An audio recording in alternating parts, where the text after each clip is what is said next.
मानने वाले हैं, संविधान की हिफाजत करने वाले हैं। हम लोग कानून को कभी हाथ में नहीं लेंगे, ना तोड़ेंगे।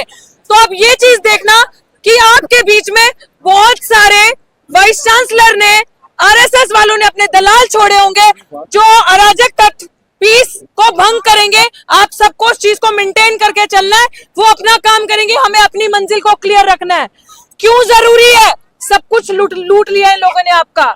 ये लोग, जैसे प्राचा साहब ने बताया, आपके गरीब बच्चों की, गरीब लोगों की 25,000 नौकरियां खा के बैठे सिर्फ और सिर्फ इस विश्वविद्यालय में।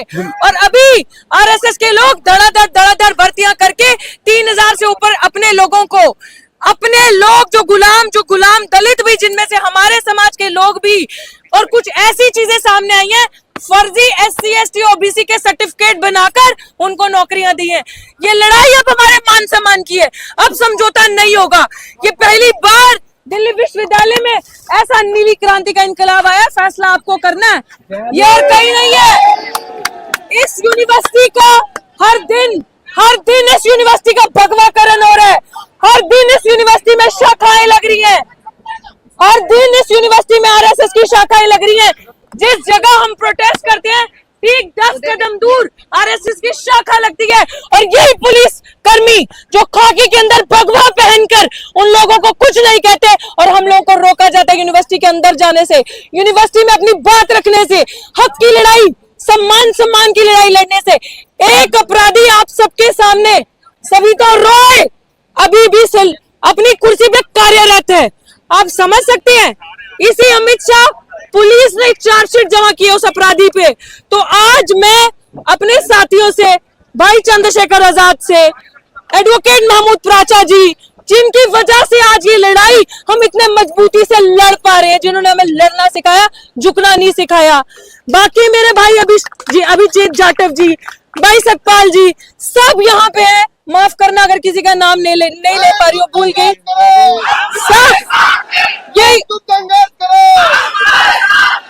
ये जो क्रांति अभी यहाँ होने जा रही है साथियों, याद रखना, पहले दिन कहा था सर पे कफन बांध के आए हैं, सफेद नहीं नीला। वापसी का रास्ता हमने नहीं देखा, अब और पार की बात है। हमारे हाथ में संविधान है।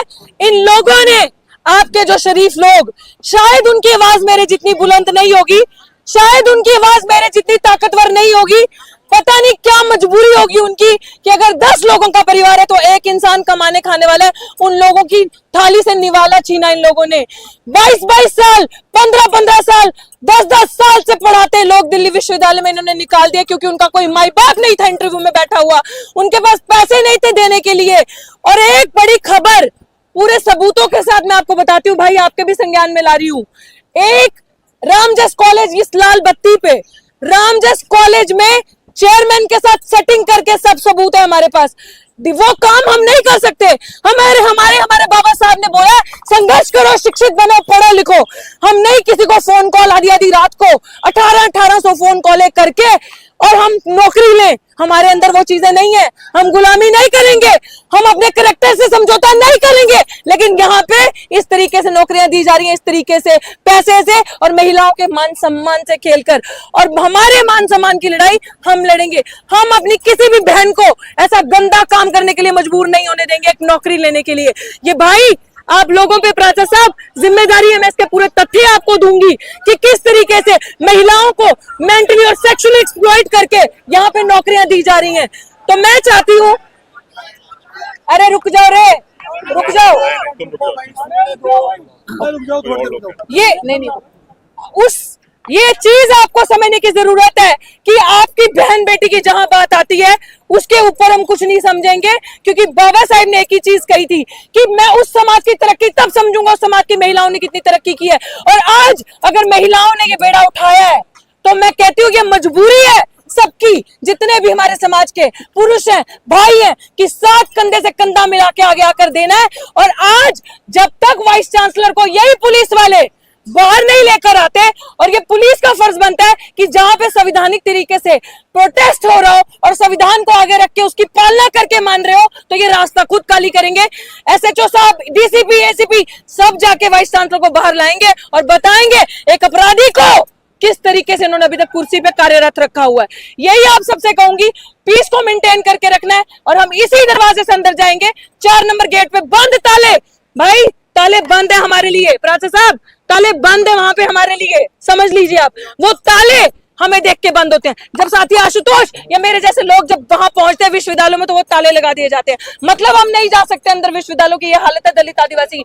अगर मैं दलाल बन जाऊं, मैं गुलाम बन जाऊं, अपनी आवाज बंद कर दूं, तो 1 मिनट में सब कुछ मेरे लिए भी आ जाएगा। लेकिन समझौता नहीं, नहीं चाहिए। तुम नहीं खरीद सकते पैसे से मुझे कि 1 लाख की नौकरी का लालच दोगे। नौकरी नहीं, न्याय चाहिए। नौकरी नहीं, न्याय चाहिए। और इनकी औकात क्या है हमें नौकरी देने की? ये लोग हमें एनएफएस करते हैं, नॉट फाउंड सूटेबल। खुद उस कुर्सी पे बैठने के लायक नहीं है ये, अगर इनका कोई क्वाड फादर रहा हो इंटरव्यू में। तो हम सब इस लड़ाई को मजबूती से मिलकर लड़ेंगे। और अभी जैसे मंच सम्मानित मंच से आपको आदेश आएगा, उस आदेश की आपको पालना करनी है और आपके लीडर्स आगे रहेंगे और हम सब उन्हें फॉलो करेंगे, इवन इंक्लूडिंग मी। हम सब उन्हें फॉलो करके अंदर जाएंगे। आवाज दो, आवाज दो। तो जो प्रोटेस्ट में शामिल होने वाले साथी आ रहे हैं, उनको रोका ना जाए। मैं जाऊं क्या? उनको इसलिए ना रोका जाए क्योंकि हम वीडियो कॉल करा पुलिस सरकार के लोगों की चालों से अवगत हैं। मैं पुनः आग्रह करूंगा, हमारा जो आज का प्रोटेस्ट है पूर्ण रूप से संवैधानिक है और संविधान को मानने वाले लोग हैं। लेकिन जानबूझ के हमारे साथियों को रोक के इस तरह का माहौल बनाने का अगर पुलिस प्रयास करेगी तो ये अच्छा नहीं है। इसलिए मेरी पुलिस के साथियों से आग्रह है कि चारों गेटों से जो भी हमारे साथी आना चाहते हैं, वहां हमारी बहनें भी हैं। ऐसी भी खबर मिल रही है कि उन बहनों से बदतमीजी हो रही है, ये हम स्वीकार नहीं करेंगे। इसलिए मेरा आग्रह है कि उन बच्चों को आने दिया जाए, उनको रोका ना जाए। अब मैं आग्रह करूंगा हमारी नेता छोटी बहन रितु से कि वो अपनी बात रखें। जय भीम, जय जय जय जय जय भीम। सबसे पहले जितने पुलिस के साथी के पीछे खड़े हैं, हमने 145 दिन धरना किया और बिल्कुल लॉ एंड ऑर्डर मेंटेन करके किया। ये एसएचओ साहब सुन लो, कोई भी साथी हमारा रुकना नहीं चाहिए। और